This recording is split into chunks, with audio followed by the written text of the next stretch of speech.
ಸರ್ಕಾರದ ಗ್ಯಾರಂಟಿ ಯೋಜನೆಗಳು ಸೇರಿದಂತೆ ನಾನಾ ರೀತಿಯ ಸೌಲಭ್ಯಗಳನ್ನು ಜನರಿಗೆ ಮುಟ್ಟಿಸುವ ಕೆಲಸವನ್ನು ಕಾರ್ಯ ಮಾಡುತ್ತಿರುವ ಮಂಗಳೂರು ನಗರದ ಕದ್ರಿಯ ಕರ್ನಾಟಕ ಒನ್ ಕಚೇರಿಯಲ್ಲಿ ಕೆಲಸ ಕಾರ್ಯಗಳಿಗೆ ಹೋಗುವವರಿಗೆ ಗ್ಯಾರಂಟಿ ಇಲ್ಲದ ಪರಿಸ್ಥಿತಿ ನಿರ್ಮಾಣವಾಗಿದೆ.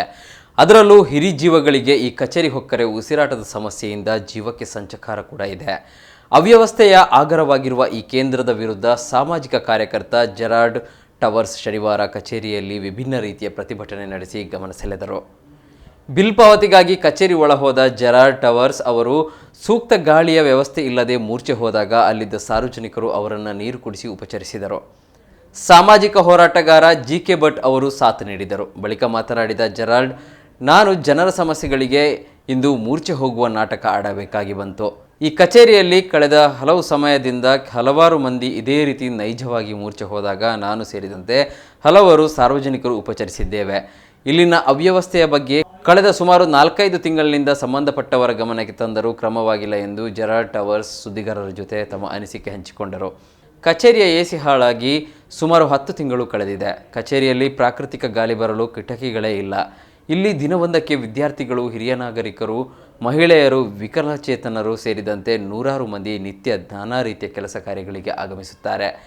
ಗ್ಯಾರಂಟಿ ಯೋಜನೆಗಳ ಅರ್ಜಿ ಸಲ್ಲಿಕೆಯ ಸಂದರ್ಭದಲ್ಲಿ ದಿನದಲ್ಲಿ ಗಂಟೆಯೊಂದಕ್ಕೆ ಸುಮಾರು 300ರಷ್ಟು ಮಂದಿ ಇಲ್ಲಿ ಅರ್ಜಿ ಸಲ್ಲಿಸುವುದಕ್ಕಾಗಿ ಬರುವುದನ್ನು ಕಂಡಿದ್ದೇವೆ. ಹಾಗಿದ್ದರೂ ಇಲ್ಲಿ ಕುಡಿಯಲು ನೀರಿಲ್ಲ, ಸೂಕ್ತ ಶೌಚಾಲಯದ ವ್ಯವಸ್ಥೆ ಇಲ್ಲ, ಬರೆಯಲು ಟೇಬಲ್ ವ್ಯವಸ್ಥೆ ಇಲ್ಲ, ಕಚೇರಿ ಹೊರಗಡೆ ಸ್ವಚ್ಛತೆ ಇಲ್ಲ ಎಂದು ಆರೋಪಿಸಿದರು.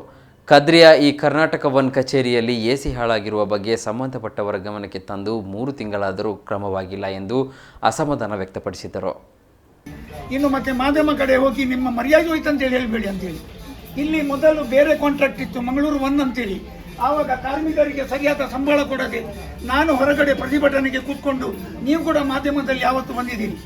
ಅವನು ಯಾರು ಅದನ್ನು ವಹಿಸಿಕೊಂಡಿದ್ದ ಈ ಕಾಂಟ್ರಾಕ್ಟನ್ನು ಮಂಗಳೂರು ಒನ್, ಅವನು 300 ಕೋಟಿಯ ಎಷ್ಟು ಹಣ ಸರ್ಕಾರಕ್ಕೆ ಪರ್ತಾಯಿಸಿ ಓಡಿದ್ದಾನೆ. ಇದು ಕರ್ನಾಟಕವನ್ನು ಹೇಳಿದರೆ 10-15 ಕಂಪನಿಗಳಿಗೆ ಇವರು ಮಧ್ಯವರ್ತಿಗಳು, ಅವರ ಬಿಲ್ ಕಲೆಕ್ಷನ್ ಮಾಡಲಿಕ್ಕೆ. ಅದರಲ್ಲಿ ಅವರಿಗೆ ಪರ್ಸೆಂಟೇಜ್ ಸಿಗ್ತದೆ. ಅದು ಈ ಫೆಸಿಲಿಟಿ ಈ ಕಂಪನಿಗೆ ಕೊಟ್ಟದರಿಂದ ಅವರು ಇಲ್ಲಿ ಚೇರ್ಗಳನ್ನು, ಇಲ್ಲಿ ಎಸಿ, ಅದರ ಜೊತೆಯಲ್ಲಿ ನೀರಿದೊಂದು ಫಿಲ್ಟರ್, ಇಲ್ಲಿ ತಲೆ ಸುತ್ತು ಈಗ ನನಗೆ ಬಂತು, ನಾನೇ ಬಿದ್ದೆ.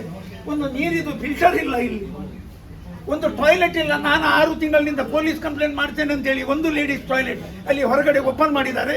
ಇದು ನಗರ ಪಾಲಿಕೆಯ ಬಿಲ್ಡಿಂಗ್ ಇದು. ಈಗ ನಾವು ಲಾಲ್ಬಾಗಲ್ಲಿ ನೋಡ್ತೇವೆ, ಹೆಡ್ ಆಫೀಸಲ್ಲಿ ಟಾಯ್ಲೆಟ್ಸ್ ಇದೆ, ಶೌಚಾಲಯ ಇಲ್ಲಿ ಯಾವುದೂ ಇಲ್ಲ. ಆದ ಕಾರಣ ನಾನು ಬಹಳ ಬೇಸರ ವ್ಯಕ್ತಪಡಿಸ್ತೇನೆ. ಇವರು ಯಾಕೆ ಹೀಗೆ ಮಾಡ್ತಾರೆ ಅಂತೇಳಿ ನಾನು ಹೊರಗಡೆ ಮಾತಾಡ್ತೇನೆ. ನನಗೆ ತಲೆ ಸುತ್ತು ಬರ್ತಾ ಇದೆ, ನನಗೆ ವರ್ಟಿಗೋ ಎಲ್ಲ ಇದೆ.